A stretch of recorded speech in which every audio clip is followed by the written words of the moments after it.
My name is Anne Applebaum, and the European Central Bank just did something that hasn't happened in the 25-year history of the euro.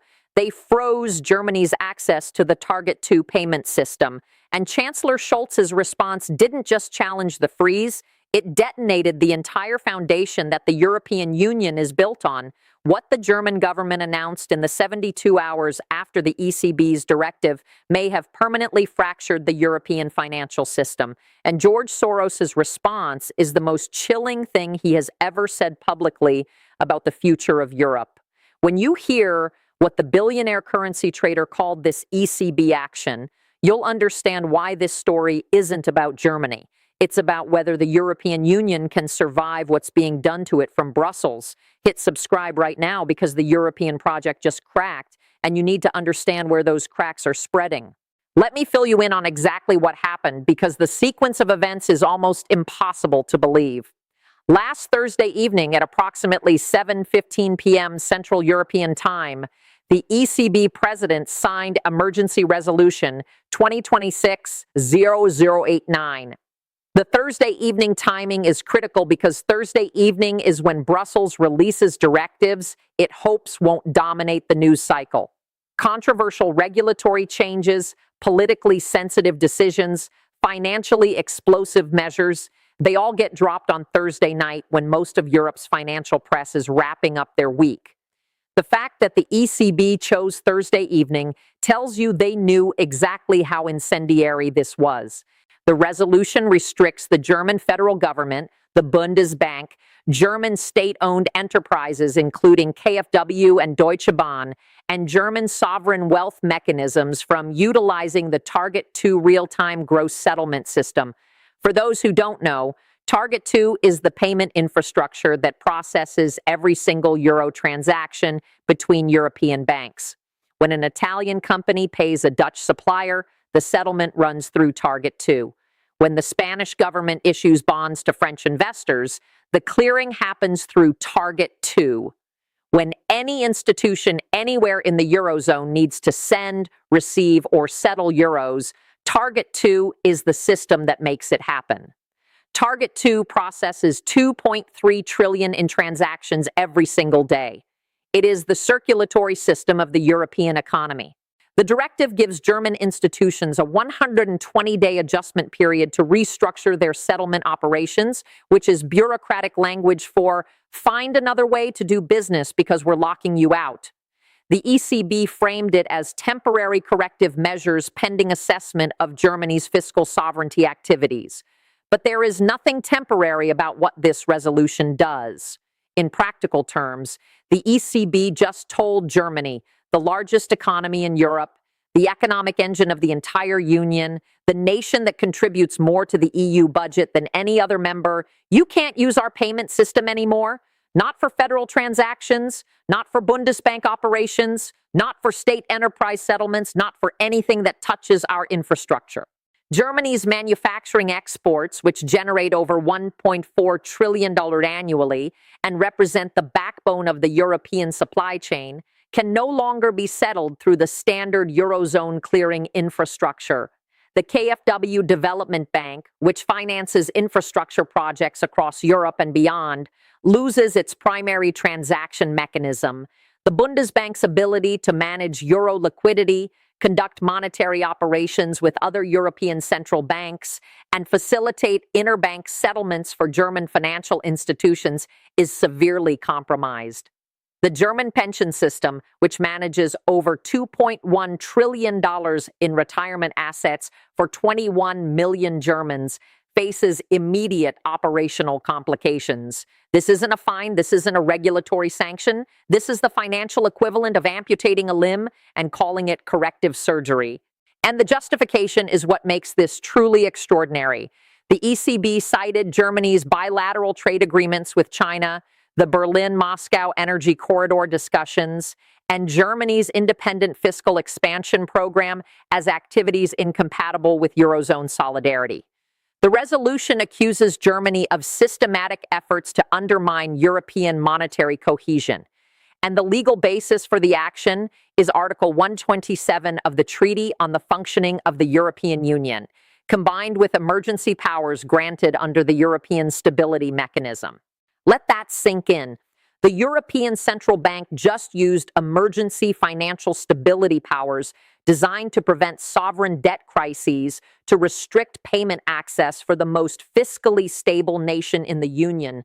The same legal mechanism that was created to bail out Greece, Portugal, and Cyprus during the sovereign debt crisis has now been deployed against a country with a debt-to-GDP ratio below 65%, a nation that has never missed a bond payment, a founding member of the European Economic Community, and the single largest contributor to every EU bailout fund in history.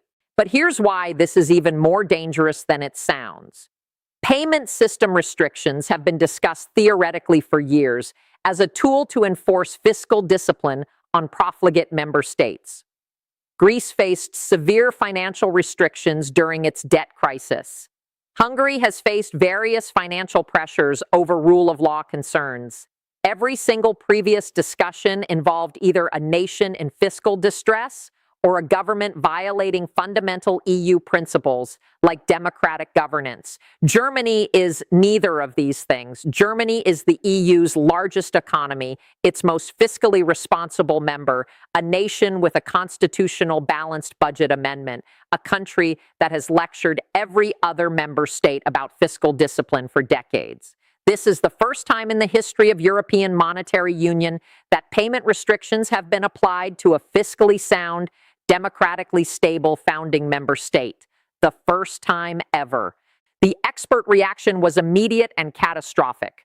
Former ECB President Mario Draghi, the man who famously saved the euro in 2012 with his "whatever it takes" speech, called the resolution the most dangerous act of institutional overreach in the history of European integration, and said, "You don't weaponize the payment system against your economic anchor unless you want to sink the entire vessel. This isn't disciplining Germany. This is disintegrating the union." Christine Lagarde's predecessor as IMF managing director, speaking anonymously because of ongoing advisory roles, called it institutional suicide dressed up as governance, and warned that the credibility of European monetary institutions has been irreparably damaged. Nouriel Roubini, the New York University economist known as Dr. Doom for his accurate prediction of the 2008 financial crisis, said something that captured the absolute insanity of the moment. The euro's survival depends on one fundamental reality: that member states believe the currency union serves their interests. Germany just learned it serves Brussels' interests, not theirs. That distinction is fatal. The condemnations kept coming. Former German Finance Minister Wolfgang Schäuble, in a rare public statement since retiring, said he was appalled by the constitutional implications of this action. Bank of England Governor Andrew Bailey called the directive the most reckless use of payment system authority I have witnessed in my career. Adam Posen, president of the Peterson Institute for International Economics and one of the most respected monetary policy experts alive, wrote in the Financial Times that the ECB has just given every nationalist party in Europe the best argument they could possibly ask for. When this many former central bankers, finance ministers, and monetary experts publicly condemn an ECB directive within 48 hours, you know something has gone catastrophically wrong. This isn't partisan criticism. This is the entire European financial establishment sounding a five-alarm fire. And the reason their alarm is justified goes beyond economics. The euro's legitimacy is built on consent, not coercion. There is no mechanism to force a nation to remain in the eurozone. There is no legal power to compel a member state to accept payment restrictions. 19 nations use the euro because they believe the benefits of monetary union outweigh the costs. That calculation is voluntary and it's reversible. Germany just watched the ECB restrict its payment access for the crime of pursuing its own economic interests within the bounds of EU law. Every finance ministry in Europe just watched the largest net contributor to the union get punished for acting independently. Every single one of them is now asking the same question. If they can do this to Germany, what can they do to us? And the answer to that question doesn't matter. What matters is that the question is being asked at all, because a currency union that operates through coercion rather than cooperation isn't a union, it's a prison. The ECB gave Germany 120 days to comply. Chancellor Scholz used 96 hours to make compliance irrelevant. He received notification of the resolution Thursday evening. By Friday morning, he had convened an emergency session with the finance minister, the Bundesbank president, and the ministers of economics, foreign affairs, and digital infrastructure. By Saturday evening, the strategy was complete. And by Monday afternoon, Scholz stood in the Bundestag and delivered a 34-minute nationally televised address that was measured, precise, and devastating. He opened with a line that will be quoted in European history textbooks for generations. The European Central Bank has just demonstrated to 450 million Europeans that monetary union is not a partnership. It is a hierarchy, and Germany has just learned where it stands in that hierarchy. He called the resolution the most significant violation of the European social contract since the formation of the common market, and then laid out a four-part response that made the ECB's 120-day timeline look like an eternity. First, he activated the D-Mark digital reserve system immediately, a digital currency backed by German federal reserves, German industrial capacity, and the full faith and credit of the Bundesbank. Not a cryptocurrency. A sovereign digital currency issued by a G7 central bank. Settlement begins within 30 days for all German federal transactions, state enterprise operations, and any private institution that chooses to participate. Second, he announced bilateral payment agreements with France, the Netherlands, Austria, and Poland, Germany's four largest trading partners, allowing direct settlement outside Target 2 using the D-Mark digital reserve or any mutually agreed currency. Combined annual bilateral trade, $890 billion, all of which can now bypass Eurozone infrastructure entirely. Third, and this was the announcement that sent shockwaves through financial markets, he unveiled the German Sovereign Bond Alternative Program. Germany would begin issuing bonds denominated in the new digital D-Mark, offering investors an instrument backed by the most stable fiscal authority in Europe with none of the institutional risk that the ECB resolution just revealed.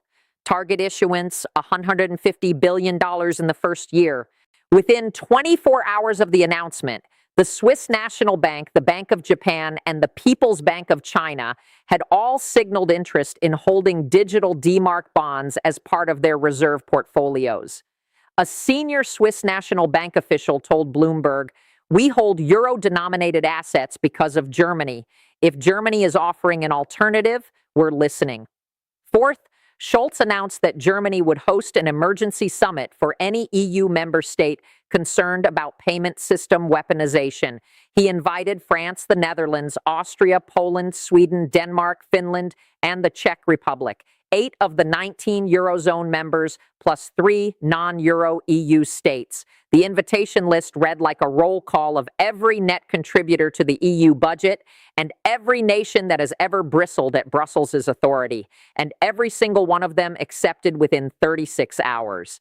Scholz wasn't angry during the address. He was almost clinical, because the resolution gave him something he could never have manufactured on his own, a justification that German voters, European partners, and global markets would accept without question. Before the resolution, German monetary independence would have looked like nationalism. After the resolution, it looked like self-preservation. German public approval of Scholz's response hit 87%, the highest for any single policy action since reunification. The DAX rose 4.1% on Monday as investors priced in flight-to-quality capital inflows. The euro dropped 3.2% against the dollar, its largest single-day decline in 5 years. The resolution was supposed to discipline Germany. Instead, it turned Germany into the leader of a counter-coalition. And then came the response that changed everything permanently. George Soros's statement arrived Monday night, hours after Scholz's address.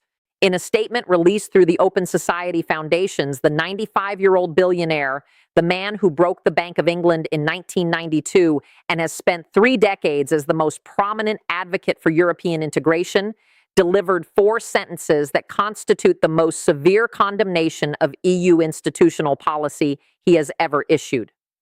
I have spent 30 years supporting European unification because I believed it represented the best hope for peace and prosperity on this continent. As of this weekend, I believe the institutional architecture of the European Union has become a threat to both. The ECB's action against Germany is not integration, it is disintegration by design. Then he said, restricting Germany's payment access is the single most self-destructive decision European institutions have made since the Maastricht Treaty. Germany's participation in the euro was always voluntary. Remind them of that, and they'll remind you what voluntary means. And finally, the euro's strength was never legal. It was political consensus. You just broke that consensus with the one member state whose participation is non-negotiable. That's not governance. That's institutional suicide. I need you to understand the weight of what just happened.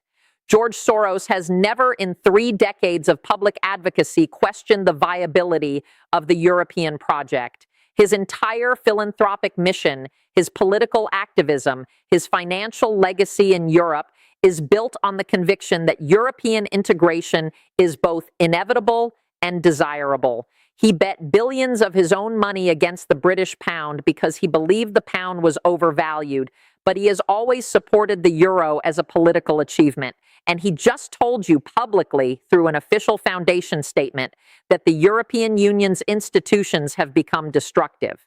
When George Soros says European integration is disintegrating by design, the entire geopolitical establishment recalibrates. Not because he moves governments, though his influence is vast, but because his credibility on this specific issue is unmatched. If Soros has lost faith in EU institutions, the institutions have a legitimacy crisis. And then Soros revealed something that made European markets shudder. The Soros Fund Management has been reducing its euro-denominated holdings for 14 months. The fund shifted $23 billion into Swiss franc assets, increased exposure to Nordic currencies, and took significant positions in Asian sovereign bonds. Most stunningly, Soros began accumulating German corporate bonds while simultaneously shorting broader Eurozone debt, a bet that Germany specifically will outperform the Union generally. This detail alone sent tremors through Brussels. George Soros betting against Eurozone cohesion is like a priest betting against the Pope. For decades, he has been the financial world's most prominent pro-integration voice. For him to reverse that position through portfolio allocation tells you something fundamental has shifted in how he sees Europe's future. An anonymous Soros Fund board member told Reuters that Soros has said privately, the euro was a political project that required economic sacrifice. Germans accepted that sacrifice because they believed in the political project. Destroy their belief, and the sacrifice becomes intolerable. Think about that for a moment. The man who made $1 billion betting against European currencies in 1992 is now betting against European unity in 2026. That's not speculation. That's a forecast. Now, let me show you the cascade. Because the resolution didn't just fail to discipline Germany, it fractured the Union. Germany's 8 summit partners signed the Berlin Declaration within 1 week, establishing the European Payment Sovereignty Initiative, a multilateral settlement system allowing direct bilateral payments outside Target 2 for any lawful transaction. 11 EU member states, representing 67% of Eurozone GDP, can now conduct financial operations without ECB infrastructure. France, caught between its historical alliance with Germany and its political investment in Brussels, issued a carefully worded statement supporting payment system modernization and member state autonomy. The wording was diplomatic. The meaning was clear. France sides with Berlin. The Netherlands announced it would begin issuing guilder-denominated bonds as an experiment in monetary diversification. Austria fast-tracked legislation allowing businesses to conduct domestic transactions in digital shillings. Poland accelerated zloty internationalization programs. Italian Deputy Prime Minister Matteo Salvini, leader of the Eurosceptic League Party, called for an emergency referendum on Euro membership, calling the ECB resolution proof that Brussels fears strong nations. Support for the referendum jumped to 48% within days, the highest ever recorded. The European Parliament's Budget Committee saw 17 amendments introduced to cap Germany's net contribution to the EU budget at exactly zero. The argument being that if Germany is too dangerous to have payment access, it's too dangerous to fund the union. Goldman Sachs published an analysis titled "The German Question Returns," estimating that if Germany reduced its target 2 participation by even 30%, Eurozone interbank liquidity would face systemic stress within weeks.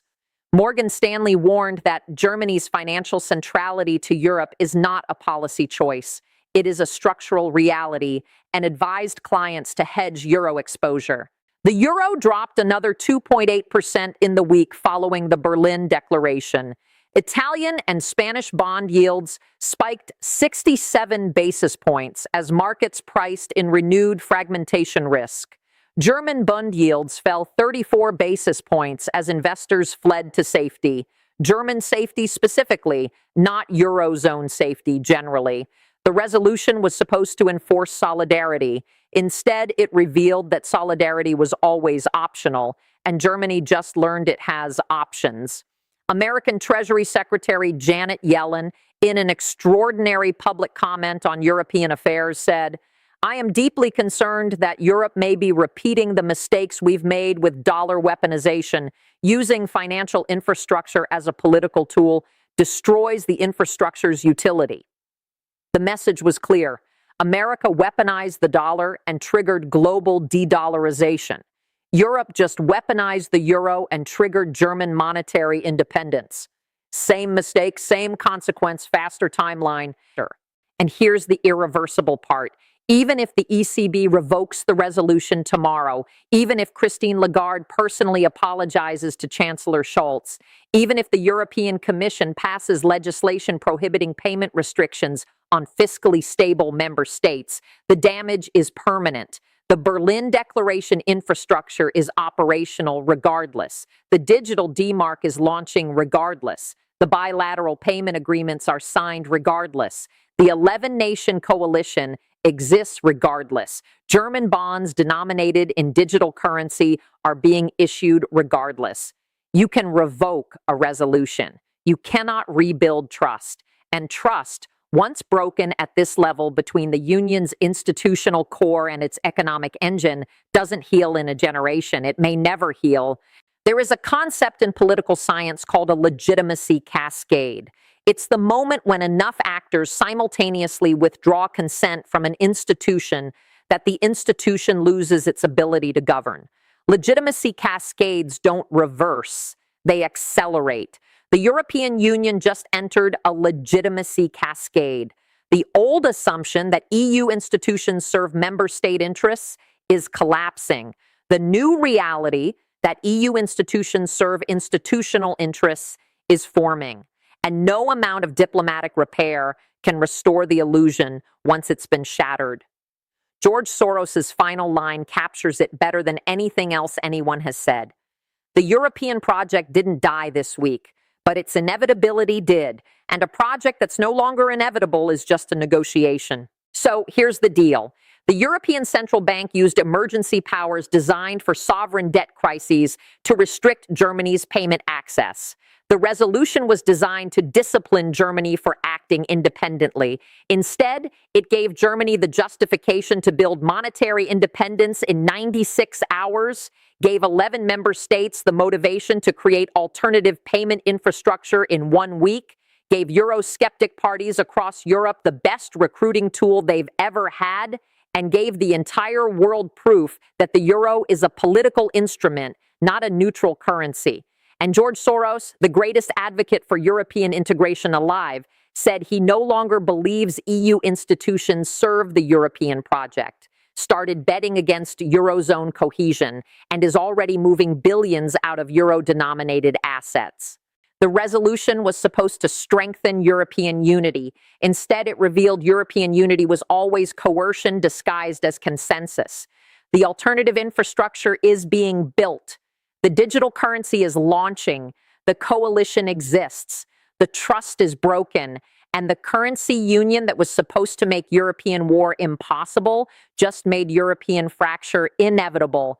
Keep an eye on this because the European project just lost something it can never get back, and Germany noticed.